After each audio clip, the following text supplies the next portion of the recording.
Three, two, one. What's going on, folks? Welcome to 34 Questions. I'm your host, 34, and tonight, Mia Valdez is in the building. How are you doing tonight, Mia? I'm doing pretty good. For sure. I want to thank you for stopping by. You know, like I said earlier, this is the work week. It's a Tuesday for everybody out there who don't know. And damn, I mean, it's like Tuesdays are, I don't know, what's harder for you, Mondays or Tuesdays? Mondays, for sure. Okay, for sure. I feel like Tuesdays for me might be a little bit harder because I just wish that the week was like already at its end. But still Tuesday, I haven't even made it to half of the week yet. But yeah, I want to thank you again for just stopping by. For the folks out there who are unfamiliar with the flow of the show, we typically do some introductions and then we'll jump into an icebreaker. After the icebreaker, we'll get into a warm-up. After the warm-up, we'll do the twist of the interview, which is the Wheel of Fate. And then after that, we'll do some closeout questions. Sound good to you, Mia? Sounds cool. All right. So I like to open up the show with just a simple question. You could go as far deep into it as you want, or you could keep it surface level. It's up to you. But how have you been? You've been doing well. You've been doing great. How you been lately? For the most part, pretty good. You know, Sure. I mean, work is work. So, especially in the line of work that I do, that we do, you know, it can be taxing sometimes. But you still show up. You show up every day, and like, you know, you come Every through. day, man. What would you say? What keeps you coming back? If you don't mind me asking.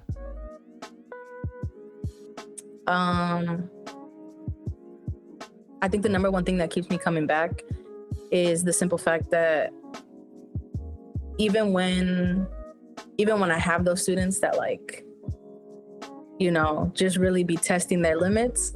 Yeah. I know that that's like a temporary situation, and I know that that's them in that moment, and that doesn't show the character of who they truly are. And I like to think that with the students that I have, I've built a deep enough relationship and understanding that when they do get out of pocket, it's kind of like, all right, I'm gonna give you this hall pass, but next time you come, you better come correct, because that's not how we rock. I hear you. But to say all that was just to say that the reason I keep coming back is because I get to see those glimpses of them finding who they truly are, and like learning to be passionate about something, or finding self-worth in the conversations that we have. Mm-hmm. I hear that. And I think I only know you from, you know, outside of your box and everything, but it seems like we got similar approaches to what we do as far as just creating that relationship first. And hopefully that pays the dividends later on, especially for the students as they continue to grow. But yeah, now relationship building is definitely key to what we do. But yeah, I don't want to get too deep into it because we're going to get there. But let's jump into the icebreaker. So here's your icebreaker. I don't know if you can tell, but there's like a little 34 on the screen, very, very transparent. But you have 34 seconds to answer, which you could choose a word association or a this or that. Which way you feel like tonight? Let's go this or that. This or that. All right, I got you. So here we go. You can do as many as you can. No pressure. It's not like a contest or anything. Here we go. In 3, 2, 1. Underestimated or overestimated? Underestimated. Show or tell? Show. Education or experience? Experience. Logic or emotion? Logic. Be embarrassed or be afraid? Ooh. Be embarrassed. I got you. Introvert or extrovert? Extrovert. Pause time or rewind time? Rewind time. And last one for you, leader or follower? Leading. Gotcha. Since it came, you had the biggest reaction with this one. Be embarrassed or be afraid. And I believe you said be embarrassed. Why'd you choose that? Because I would rather be embarrassed for trying something and failing than to be afraid and let that get in the way of me actually like putting forth the effort and like going out there and trying to do something new. I got you. When was the last time that you kind of opened up yourself to be embarrassed, if you don't mind sharing?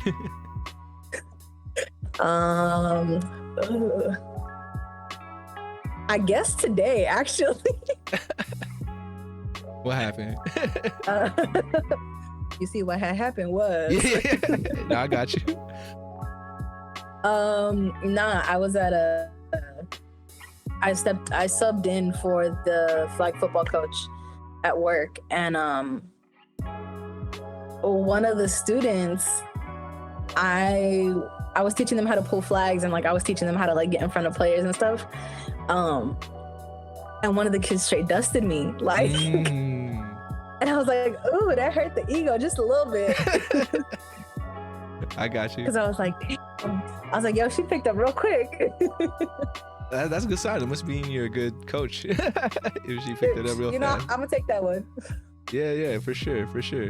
I hear you. I feel like I embarrass myself in front of the kids all the time, and I don't think they know it's embarrassing. Like in their minds, it's just like, oh, this is old guy just doing his job. But for me, like I'm trying to recruit, and like I yell out to them, and they just give me this weird look, like, nah, dude. And then they keep walking, and then all these other kids are watching it as it happens, and they feel bad for me, and I'm just like, whatever. Like, it's definitely giving me that like tougher skin, I would say.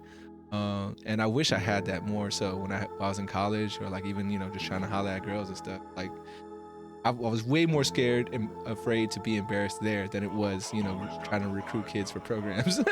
Oh yeah. So, especially where we're at, because these kids just be looking at us like, yeah, they won't even say a word. It's just like a look, and it's like, what are you thinking? Is this a yes? Is this a no? And then it's just like, so do you want to join? For real though, for real. But nah, it's cool and interesting to just to feel like in different parts of my life, being embarrassed or being afraid is like a choice that happens. Like I'm not embarrassed to come on this podcast, and I assume you're not embarrassed to come on this podcast, maybe. But yeah, it's like, but I'm still afraid. I would say, I'll be real with you, I'm still afraid to like hold people accountable sometimes, or hold the students accountable, just because I want, like we talked about relationship building, and I feel like when you tell somebody like you should be doing this or that, or like trying to, I guess, give them directions, it's like it changes that relationship. Like they see it differently after that, which is really hard sometimes, unless they're understanding of what's happening and like what your role is in your life. But yeah, no, that's something I've been afraid of, but I think getting better at that, I hope.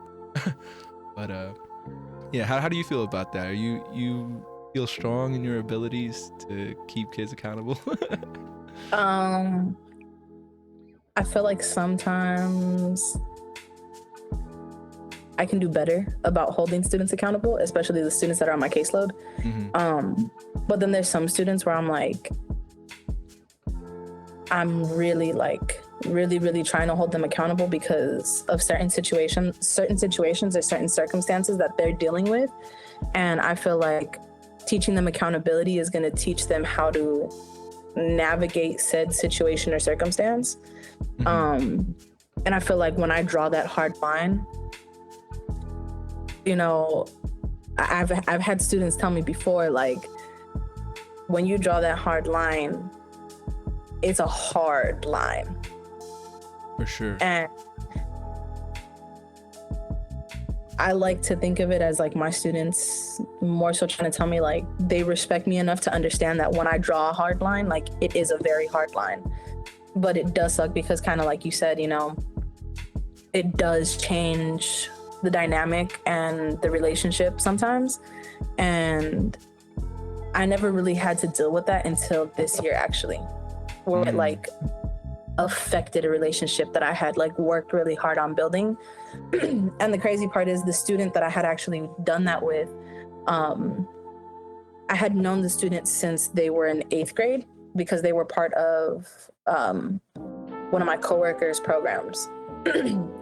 So I thought that the relationship would be strong enough for me to be able to draw that hard line and apply that pressure. But I think if anything, that situation has taught me that, well, yes, it's okay to draw a hard line. Yes, it's okay to hold them accountable. It's also okay to walk away when the relationship is one-sided and only one person is showing up. And I think it's taught me that it's okay to say no to students, because I personally feel like I sympathize with students maybe too much sometimes. And I try to put myself in their shoes, and I think about when I was in high school, because it's like I tell the kids all the time, you know, I'm gonna keep it a buck with you. High school Mia was a different me. I got you. So I just try to be understanding of that, but then I also understand that, like, not everyone is gonna move with the same mentality that I moved with. Not everyone is gonna move with the same level of maturity that I moved with. And you can't push students to be more mature than they're ready to be, if that makes sense. For sure. And even though, like, maybe you feel like the dynamics change right now, it's almost one of those things where maybe next year there'll be a realization, some kind of maturity or maturation process where they'll be like, you know what, Miss Mia wasn't that bad. It was really on me, right? And that's what we hope for. I mean, I hope that sometimes with the kids now, like, I the first time I was working at the school, like 4 years ago, I remember when I left, one of the kids was like, you never yelled, like he was never angry, right? And I'm all like, word, okay. And I wasn't sure if I was taking that as a compliment or, like, you know, maybe something I should work on. But now that I'm back, I feel like I can yell, but not necessarily, like, it really depends on the energy that's coming from it, right? Is it like a yell of where I'm trying to put a student down, or is it a yell where I'm trying to, like, get them to understand what I'm saying is, like, serious right now, right? And what was funny to me, and I don't think the kids will know this until later on, but one kid, I was trying to tell him, like, yo, don't play games, we're doing this, like, movie night kind of thing, and he kept saying, like, no, there's 2 minutes. And I hate when kids do that, like, be hella literal, like like I said 3 o'clock, so they're pushing it all the way till 3. I'm like,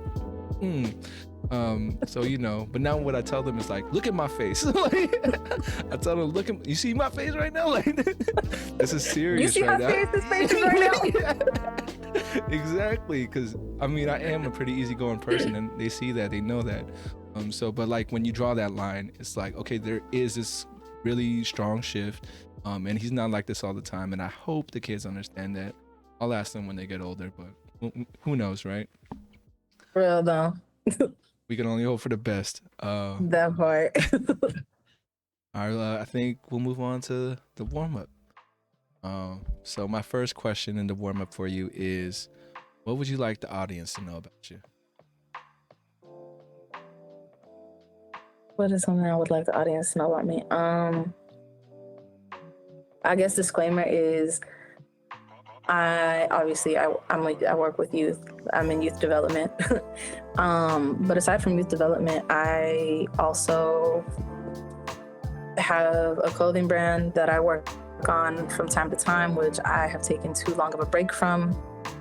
Got to get back into it. But that passion that I have for that also bleeds into the work that I do, seeing as how I do teach an entrepreneurship program. But yeah, also, you know, I promise I'm nice. I got you. She is nice. I was gonna ask you, like, do you feel like with the work that we do, you're able to keep a strong balance of, like, work life? I'm asking this. Yeah. Okay. No. I appreciate that honesty.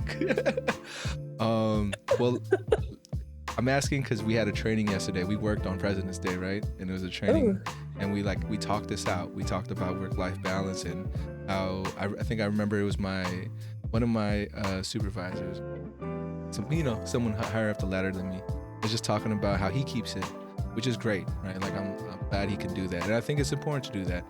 But I don't think I can do it either. Can you tell me what your challenge is, and I'll share mine afterward. I think the biggest challenge I face is, there's a few. So the first one I would have to say is like bringing work home. As hard as I tried to like leave the emotions and the thoughts and like everything else that goes on with certain situations at work, it's so hard not to bring it home, and it's so hard not to allow it to bleed into my life. For sure. Because now this is gonna sound pretty corny when I say this. Let me preface it with that. But I like to consider myself an extremely lucky person, because I feel like a lot of times people our age go most of their life and they go up until they're like late adulthood wondering what their purpose is. And I feel extremely lucky and blessed because I feel like I found my purpose.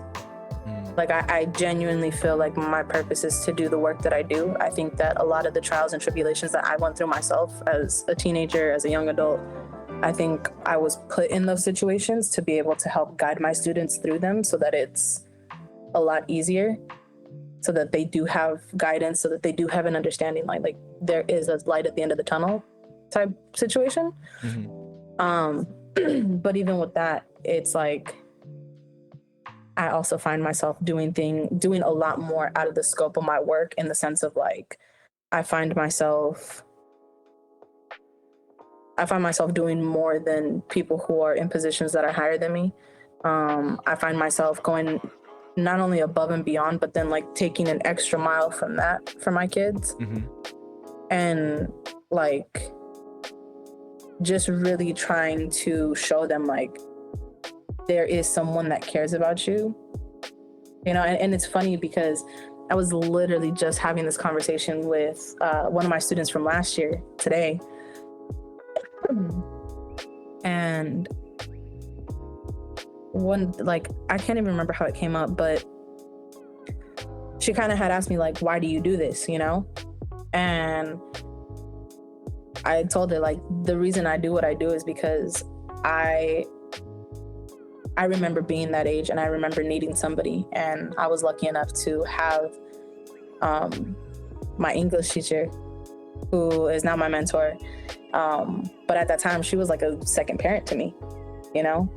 She stepped in when I needed someone to step in. Like till this day, even my mom will sit there and be like, "Oh yeah, like that's top tier educator right there." But she gave me self-worth and sense of self when I didn't have any. And what I had told my student was like, I vowed to her when I graduated high school, like, I won't let everything you did be in vain.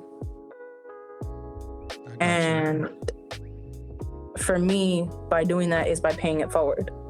And the way I pay it forward is I care about my students and I love on my students as hard as I can, especially the ones that everyone considers difficult, because those are the ones who I feel like too often they feel like they don't have anybody. They feel like no one cares. And I would rather, it gives me peace of mind knowing that when I go to bed, my students lay their head down, knowing that if nobody else cares, Miss Mia cares. I feel that. Is there anything else you wanted to add? Looked like you were. Nah, that's it. Just, yeah.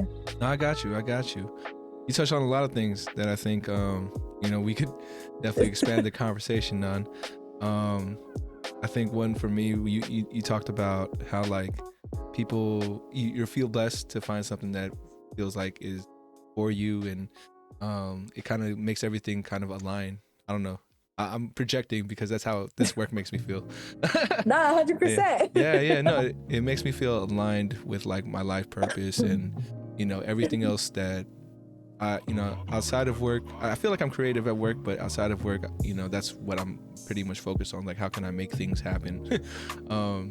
But yeah, it's the question when it was proposed to us, like, I told them that work-life balance doesn't really exist for me because I feel like the work that I'm doing now aligns with the work that I do, or like whatever I'm doing outside of work. It's all there. It's all like completely like this full package. And I don't know if it, you can tell at work, but for me, it doesn't feel like work. And that's why I enjoy it so much, that, my bosses give me the freedom to just be yourself and be around these kids and do your thing. And I'm like, great. And yeah, so like, as far as work-life balance, it's like, I don't know how to describe it. It's like, I would just say it's just fully aligned, and feel really blessed. And when we talk to maybe homies or like friends outside of the workplace, and I hear what they're doing or how they're feeling, especially around our age, I'm turning 33 in a couple months, so that's where I'm at. But not everyone's happy, not everyone feels fulfilled, especially like, I don't have kids right now, so I think working with kids definitely fills that part of my heart that like a lot of folks don't have, because just people don't want to have kids right now, and it's very understandable. The world seems pretty like fucked up right now. But and then my friends who are parents are always like, oh, you'll never be ready, like you just gotta make, like it just happens and you go with it and all this stuff.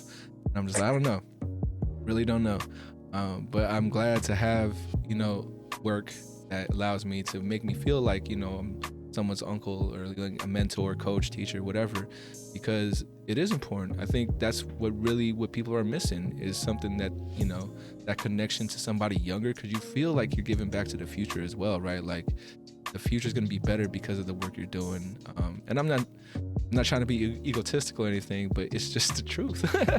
Nah, it is. Yeah. It's funny that you say that, because I feel like with a lot of the things that we both do, like they're very much creative outlets for the students.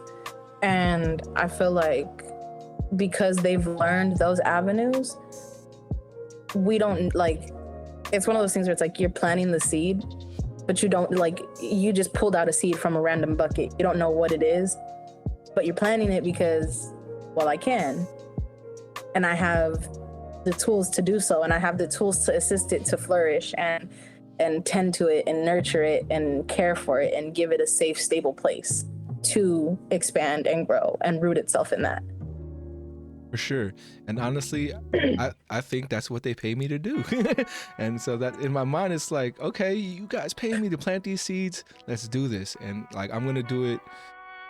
I don't want to say like bigger and better than everybody, but definitely to the best of my ability. And that's why I think, like we talked about relationship building in the very beginning, it's like I don't want to miss work, because I feel like every day that I'm there and the kid sees me that I'm there, that's just like another block to that relationship, and then when I'm not, it's like I lose that sometimes. Just the Christmas break, I felt like a lot of momentum was lost from first semester to this semester, and I'm just like, fuck, like yo, it is crazy how like true that is. And I totally agree with you. I personally, even if I'm on my deathbed, best believe you're gonna catch me at that school. Right? It's like, because tell me. I mean, at the end of the day, it's like you said, like it's that building block, but it's also like, at least for me, what I always think of is like, I know my kids come looking for me. Mm-hmm.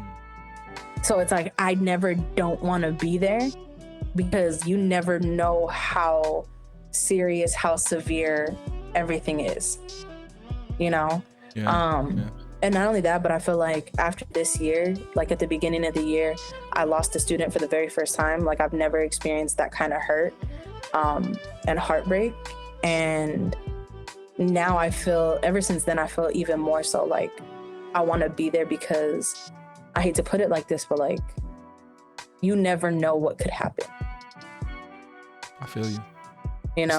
Yeah, especially with these kids, and just the way society is. Even last year, like we lost a kid last year, lost a kid this year, and it's kind of crazy to think about. And I don't know how many schools or like communities have to deal with that on a consistent basis. But I've only been back a couple of years, so I don't know if Burns been feeling it. I don't know how long you've been there either, but yeah, I know. In 2019 or 2018, there was another kid who was lost due to violence, and yeah, so this community has just been hit over and over again. I haven't been able to talk to every student to see how it affects them. They probably don't know until they get older too, so I feel that. Gotta show up. Gotta show up. And you ever feel like you're in a rush? Because this is me personally. I feel like I gotta rush, just because I've been known as the person to jump jobs and be going everywhere and stuff. And I almost feel like the time I have with these kids is limited because I don't know what's gonna come up for me, and I'm gonna be like, I don't want to think that way, but it is a reality because that's just my track record. But yeah, so in my mind, I'm like, oh, I gotta make every day count. I gotta make these moments count because I don't know if I'm gonna see them get to become seniors and graduate. Even though that's my plan now. Yeah, my boss probably might listen to this and be like, what this guy's talking about. But my plan is to be around because I think this is, like I said, is alignment. And, with the maybe class of 2024, 25, after that, I'll be thinking about moving along. But yeah, it's just, do you ever feel like you don't have enough time or you're in a rush? I think my situation is just a little bit different from yours, only because, so I've only been at the school this is my second full year there. And I feel like to an extent I'm in a rush because I only have my kids for 9th grade. My program doesn't extend past 9th grade. Damn, I got you. Yeah. So I feel like I have to cram every ounce of everything into that 1 year. When it's like, I know I'm gonna see them when they're, sophomores, juniors, seniors, and so on and so forth. But it does feel like, it feels like it's rushed, but then it also doesn't feel like it's rushed. It doesn't have to be, right? It's just for you, I can see that too, because you do have you have that 1 year, that one solid year to try, get them to, build that relationship with you. But then afterwards, it's like, you'll still see them around. I think in my position, I feel like I'm in a unique position because whatever year they are, they can always come to our space, right? But even for teachers, I feel like they only get to see them for one whole year, and then they kind of move on. Which is, I'm never asked a kid. I might end up asking a kid eventually, how is that different for you? Being an adult, maybe solid for 1 year, and then you don't really see them again, versus, at least with us, it's they don't see us every day. It's maybe twice a week. And, what's that impact like? How do you perceive that? I think it's different. I don't think they see us as teachers. Maybe they see you more of a teacher, but definitely not me. But yeah. Any last things to add before we head to the next question? No. All right. Here we go with the second question of the warm, which is, how would you like to be honored? So if there was a way for me to express the energy you possess, do some sort of act in your honor, what could I do? Honestly, just do what you already do. Hold space for kids. Hold space for them to be vulnerable, to be themselves 110% authentically, and not only just hold space, but have it be a safe space where they can be nurtured, where they can be, taken care of mentally, emotionally, spiritually, physically, if need be. I got you. Now we know, and I hope everyone out there can do the same. Holding space is super important and very underrated. Yo, it is. It's funny because the training we had yesterday, same thing. We had where we sat in a circle. I remember I came in joking this feels like a support group. It was all in a circle. We had one moderator or person who was running it, and then he just basically posed a question.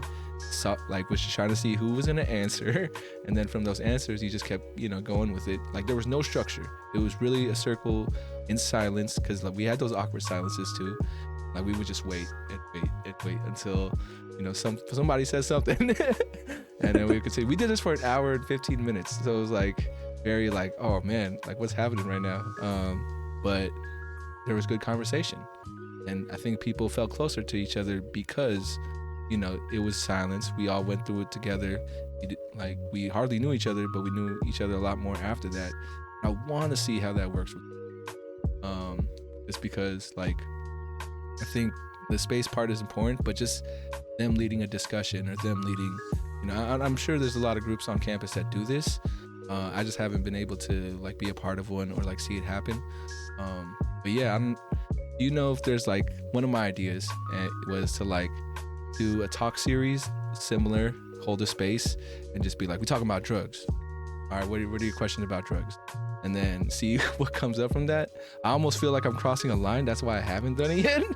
But I think these are important conversations to have, right? And for students to kind of hear it direct from somebody from school versus maybe just a family relative or out there in the world.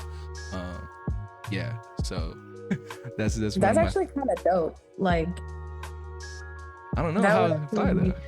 No, that would be hella dope because you think about it, I don't know if you were there last year when we had the dang it, who were those people? I think they were people from the district. Mm-hmm. Oh yeah, I remember those people. Because it was a big deal. Everybody was we got to be on our P's and Q's and everything. Don't fuck up. Not a hair out of place. Yeah. But I don't know if you heard about that one kid that went up to them was hey, you really want to know the real deal about Burn? Talk to me later on. I'm come on, dog. Yo. But yeah. I did hear about this child and I was come on, man. Come on. I was bro, this. Okay. You gonna do this with your whole heart and chest, huh? You go ahead, you do you. But no. Do you remember when they brought all the CBOs into the little auditorium? I do remember that, yeah. So during then, and I think it was also, there was another time too when we had it was a CBO meeting, and we met in Savin's room. I was not there. It's funny to me because I feel a lot of times they ask us oh, how can we make this a better place for students and blah blah blah blah, and my response has literally been the same every single time. Not that I have anything against the teachers that work there or anything like that, but I think something that a lot of people don't think about, and I know this is probably going to sound super crazy, but just follow me for a second. I got you. So I don't know about you, but I remember when I was in school, teachers used to try, it was always the first week of school and they'd be this isn't my classroom, this is our classroom. And they try to this is our space and it's a safe space and this, that, and the third. Don't get me wrong, that's cool, but if you're really gonna be about that, then really be about that.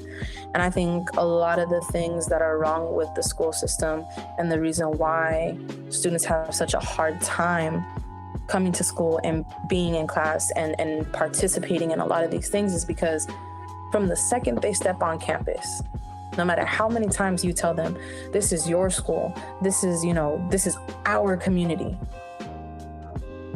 it's a lie.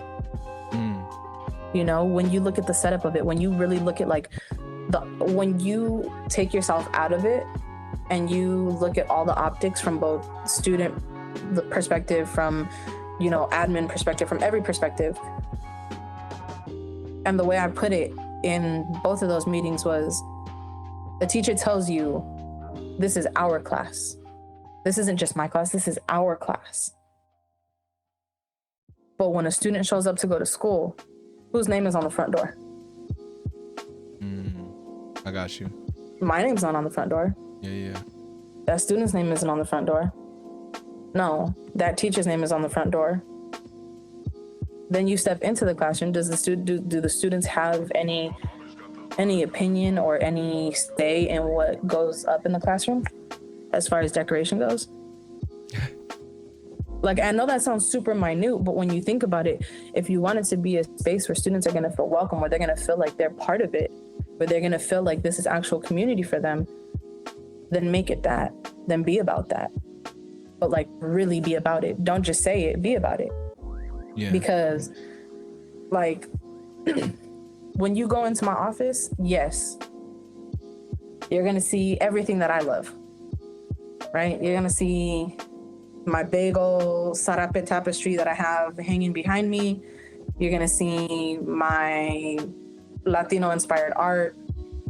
You're going to see my favorite football team on the wall. I hear you. You know, but that's because to me, that's my office space. That's my space where I get to step away from the students. Now, if you go into the room where I have my program, my students have brought things in that they want there. You know, they brought a speaker because they want to be able to listen to the music that or the, what do you call it? The playlist that they put together. Mm-hmm. One of my students brought in an oil diffuser because he just really likes oil diffusers and he wanted it to smell good. And he said that it relaxes him. That's dope. Yeah, that's dope. But it's a collective thing that we're piecing together collectively, because that's not my space. That's our space where I'm learning from them and they're learning from me. You know, I'm learning how to deal with other people. I'm learning how to teach. I'm learning how to coexist with these young individuals who have their own thought processes and their own, you know, ideas and feelings and needs and wants. For sure. But it's our space. It's not. And on the front door, all it says is 136A. It doesn't say Miss Mia. It doesn't say, you know, this student, that student, the next student.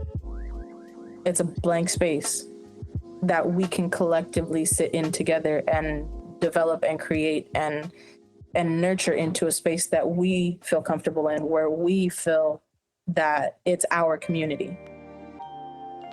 I got you. That's dope.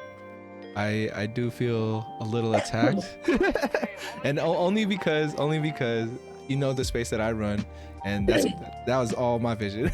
no kids were a part of that planning, but it's not because I didn't want them to be. It's just I haven't built that the rapport and those relationships for kids to feel empowered in that space, to be like, yo, Jan, why don't you put up this poster or do that? Not just yet, and I'm hoping I get to that point with them. But not for sure. That's definitely the vision I think we should have in our roles, in our positions. You talked about that space, just saying 130 whatever.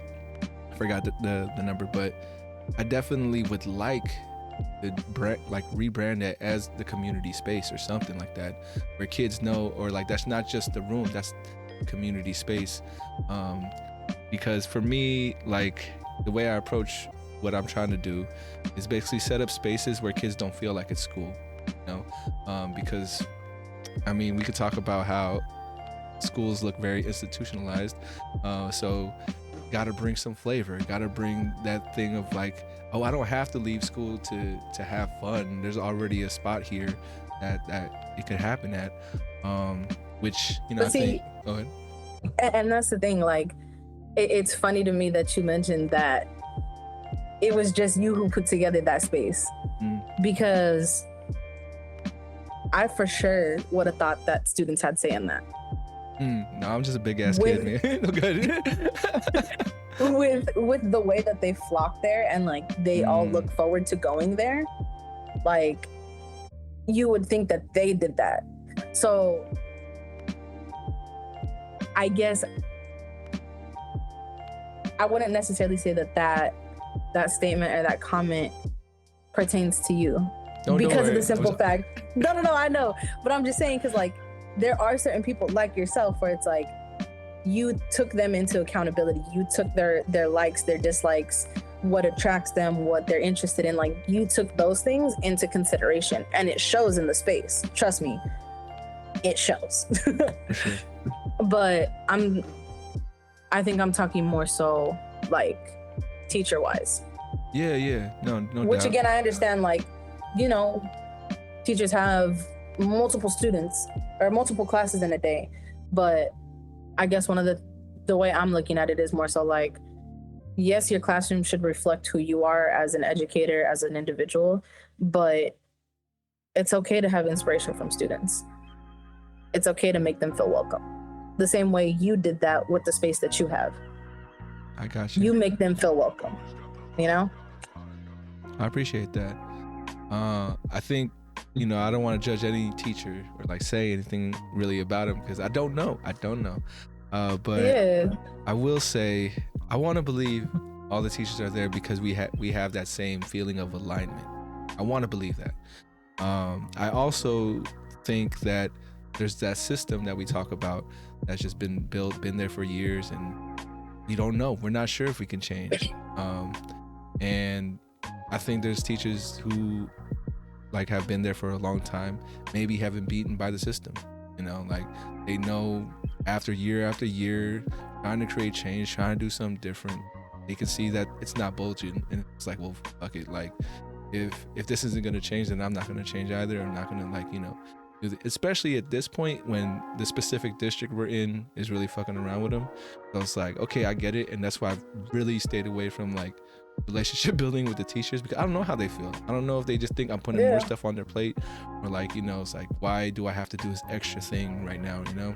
So I get it, and that's why teachers, if you're listening, that's the only reason why I haven't really chopped it up with y'all. But always welcome, always invited, and we'll see. I don't know if you know this, we have the Hot Ones thing coming up on Thursday. I don't know if you're down, but we're looking for staff to match up with the student, and then they'll be interviewed as we eat spicy food. So I'm down. Let me know. I'm there. You said it's on Thursday? If you're around Thursday, yeah, pop out in the courturt during lunch. Say less. All right, cool. I'm glad, because I felt like I was going to be the only person there, and like I had to eat hella spicy food with each student.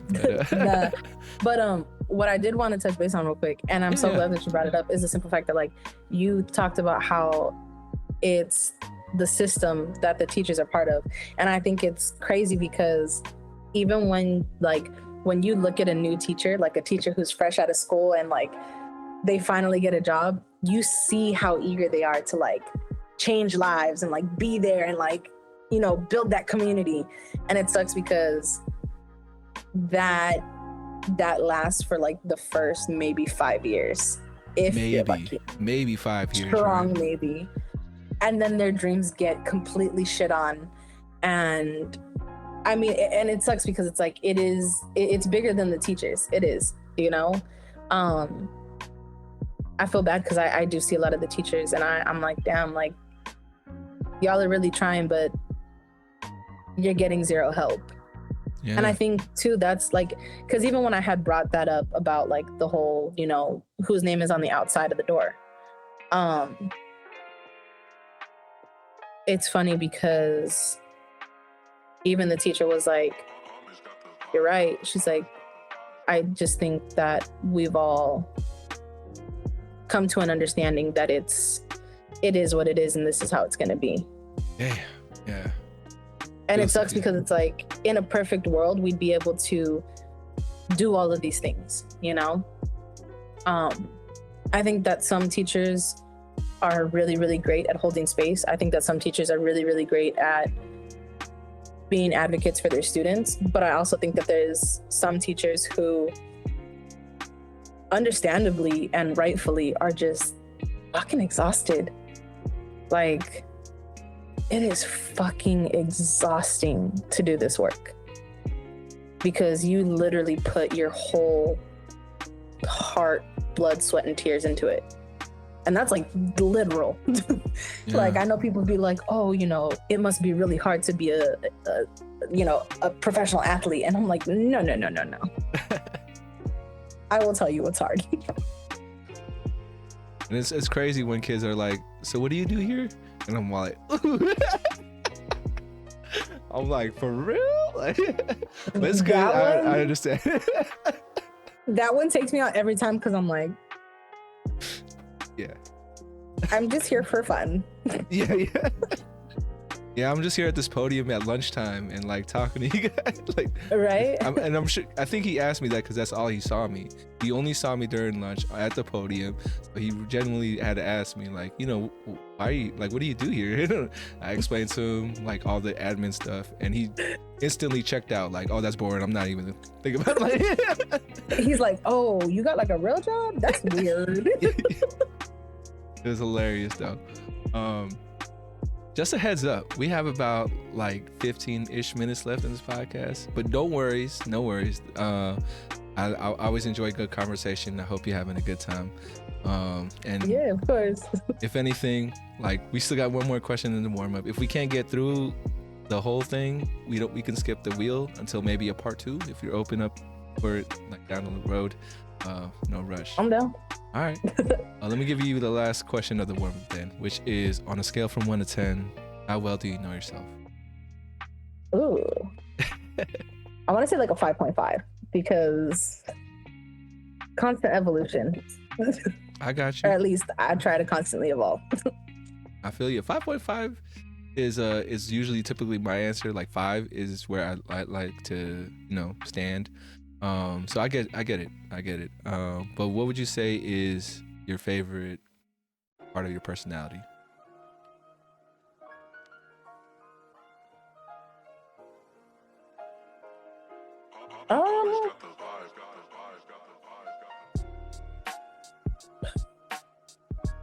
That's tough. I feel like I'm kind of funny sometimes. I got you. Or at least I make myself laugh. I feel you. And you ever get that, like, when people notice that you laugh at your own jokes or like something like that, and it's just like I never thought I'd do that, but someone did an impersonation of me, and it was just like, basically I would say like, "Hi, I'm Jan," or like, some shit like that, and like, oh yeah, that's definitely him because he laughs after everything he says. And I'm like, I didn't even realize that. But you're like, let me just. how would you describe your sense of humor?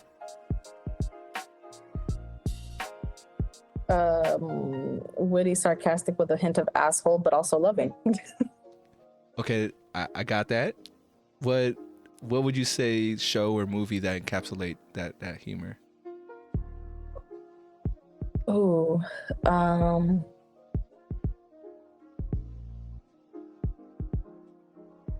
I don't think there is a show or movie that encapsulates that.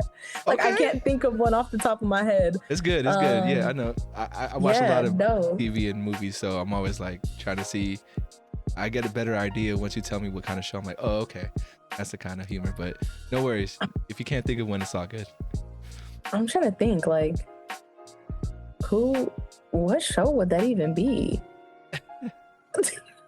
I'm a recommend. I'll have some recommendations for you probably in the next couple of days or weeks or something. But for sure. Yeah. No, I'm a big TV watcher for sure. I used to think I watched a lot of movies, but I really just like character development. I love seeing characters from season 1 to season 5. Maybe that's why I work with you, like, because I want to see that same change in them from freshman to senior year. Who knows? But yeah, for sure. Let me just clear everything off real quick. But since we have about 10-ish minutes, let's skip the wheel for now. And let's jump into the closeout questions. But before we do that, there is a little exercise I would like you to participate in. You have to close your eyes, though. Oh, man. Okay. All right. Like eyes this, closed. Like that. Close eyes, just regular eyes closed. But I want you to think of being in the forest. And then, just you yourself walking along the trees, and then you get to a point where you just want to scream and yell, right? Just to get something off your chest and feel better. Screaming is a really good thing. But the phrase I want you to fill out is I am, I can, I will. So I am blank, I can blank, I will blank. What would you yell out in the forest? Ooh. Whenever you're ready, you could open your eyes and let it rip.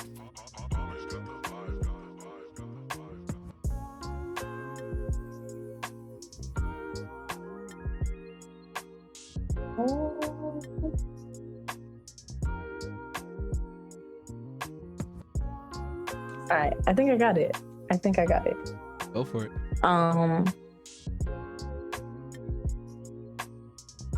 Mine would probably be I am worthy. I can do all things I set my mind to, and I will make it work. Sure. Now, if you ever need a reminder, you got that little audio clip of yourself. Set that as your alarm, maybe. But nah, I got you. All right. Moving on to the closeout questions. First one is actually from my previous guest. So I want to shout out to DJ Asthmatic. Was it DJ Asthmatic? Oh, I'm tripping. I had another page in my notebook. But shout out to Ricky. Ricky's question for you is, what is the most fulfilling thing you do during your free time? What's the most what? Fulfilling thing you do during your free time? Cooking. Oh, word. You got a favorite? I love cooking. Favorite dish, favorite cuisine, or like, you know? My favorite dish to make would probably be, ooh, that's tough. I would say either tacos or chilaquiles. I don't think I've had chilaquiles before. How would you describe that dish? So chilaquiles are like essentially tortilla chips. Okay. And then you throw them into a pan. You put like a lot of salsa. Okay. And then you like mix it together. The way I like everyone's preference is different. Some people will eat it with a scrambled egg. Personally, I like an over easy egg on top. Ooh. With some cotija cheese, some cilantro, some onion, and a little bit of extra salsa because I like my food spicy. But like you have like there's like an art to it because you still want it to be like a little crunchy. You don't want it to be super soggy. Oh, but it is such a comfort food, and I just remember eating it when I was a kid, and I remember watching my grandma make it for me and my nana make it for me, and it is just, Damn. I do love chips, and I love salsa too. And just thinking of, you said you put those in the pan, and do you bake it, or do you just kind of let it sit and do its thing, or? So normally the way I do it is like I'll make like a big batch of like salsa verde. And then whatever's left over, I'll just toss that into a pan and let that heat. And then I'll start throwing in the chips and like just kind of reheating it type situation. So the and then chips, you cook the egg off to the side. do the chips get softer or more crunchier like as it's cooking? So they actually get softer because they're absorbing a lot of the salsa and like the moisture from the salsa. So it kind of like, again, that's why I said like it's kind of like an art because like you don't want it to be super soggy, but like you still want it to have like a little bit of crunch. Damn, so there's a lot of timing. You gotta get timing down. There's like the little details of how hot and I got you. Is it a food that, you know, usually holds up well for like a potluck or something? Because you know how like sometimes you make some, it's not as good once you like bring it somewhere. I would say chilaquiles they're not necessarily something that hold up well, like that you would take to a potluck. But if you have guests over and you're making brunch the next day, I got you. Top tier. With a mimosa or like a michelada. Ooh, okay. I haven't had a michelada in a long time. Maybe I need to change that. That you do, Jan. I was asking because, you know, if we do some kind of potluck, I would have probably requested. Was it chili? How did you Verde? say? Yeah. I would have asked you to prepare some for us, but maybe another time. You know, I might be able to do some tacos for y'all. We'll see. I appreciate it. Second to last question is, what would you like to ask the next guest that comes on the 34 questions? I also like answering this question too. So if you had one that you were like, oh, I want Jan to answer this. Yes. Go for it. So, you know, since I'm a food lover,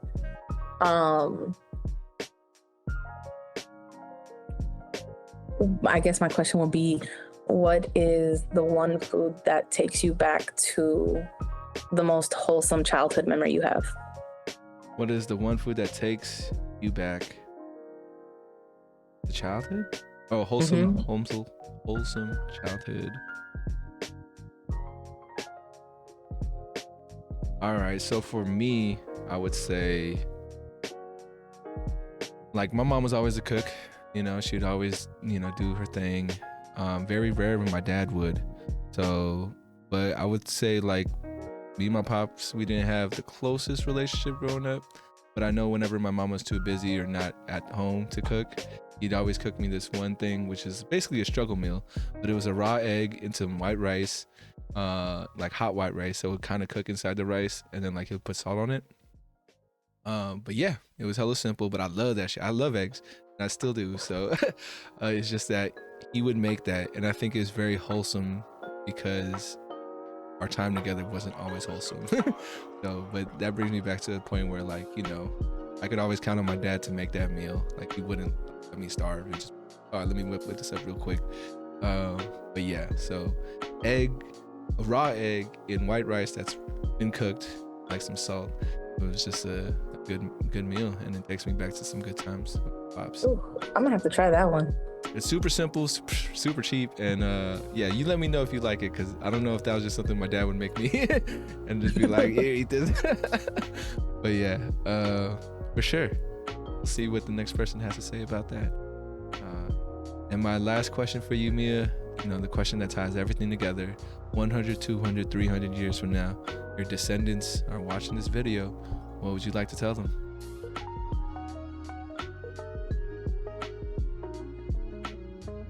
Don't take no for an answer. Don't allow your shortcomings to be the thing that hold you back, because one no doesn't mean that the next question won't have the response be yes. I got you. Any last things you'd like to add? We head out of here. No, that's it. You have any socials or anything you want to throw out there, like as far as your clothing brand goes, or anything for people to follow you? Or you want to keep it private? It's good too. You can keep it private. I guess socials for clothing brand would be it's her_ by Mia Valdez. Yeah, that's pretty much it. Also, there will be a new Instagram going up for my entrepreneurship program very soon, but that'll also be dropped in with my own clothing brand, so that my kids have something to go back to. I got you. Is this like your own LLC kind of thing, or where you doing your own entrepreneurship program? You talking about the IG, or it's still bigger company and doing your thing within? No, so my goal is to actually hopefully at some point have that be its own thing. I would love to turn that into its own nonprofit, because I feel like with entrepreneurship, especially the way that I teach it, with teaching students about clothing brands, there's so many avenues and different jobs that they could learn, and I feel like that could also be an opportunity for re-entry for people who are trying to get back into society after doing whatever needed to be done. No, I got you. I think the more, now that I'm older, I feel like one thing we never really talked about growing up, as far as creating businesses or doing anything like that, is creating jobs for a lot of folks. That's probably what, if you're not working in youth, if you can create jobs for folks, that's probably a next tier alignment thing, right? For myself, maybe for you as well. But yeah, right. It is that you want to create opportunities and lasting, just foundational things that people lack and may not be seen as a person anymore for whatever reason, giving them another shot. So shout out to all the orgs out there who focus on that and are doing it ethically, because that's rare too. But for sure, let's speak that into existence, and I'm sure it'll happen. Hopefully you show this podcast at some point when it's already blooming, and you could be like, oh, you see right there, this is how it happens. Sometimes it takes time, no matter how long it takes. We know what we're striving for, we know what we're working towards, and sometimes that has to be enough. So long as you promise to come and teach a podcast class. I was I didn't want to say it, but I was like, if you need somebody to set kids up as far as podcasting and whatnot, let me do that for you. What's it called? I haven't shown you yet, and you haven't been into space, but I have this similar setup, but it's in my office right now at Burton. And yeah, I'm excited because kids that I the way I pitch it to them is you want a podcast, Twitch stream or whatever, and they be kind of on the fence, and I'd be like, you ain't gotta do nothing. You just gotta go in this room and see the setup. And then they come in and see the setup, and then they start getting excited about it. And I'm like, sure, this is what I want. This is basically the goal. And yeah, so if you have any students who are willing to talk on camera, do something like this, send them through. I'll show them the space, and hopefully from there they get inspired to just find their voice. And for me, that's the important thing. Is I want students to feel comfortable talking, because I feel like that's not something happening right now. Well, look, all I can say is be prepared to have to do a presentation to my students at the end of this semester. Absolutely. Just let me know. It's I feel like we present every day, every day, all the time. You know that We really do. you know the movie Anything Everywhere All at Once kind of thing, or Everything Anywhere, right? I like to think I like to think as our jobs as anything and everything all the time, because that's what it is, right? It's just not everywhere. Yeah. But it's anything We and got real everything for sure. Yeah, exactly. We did. But thank you, Mia. I'm sorry we have to like cut our conversation short, but You good.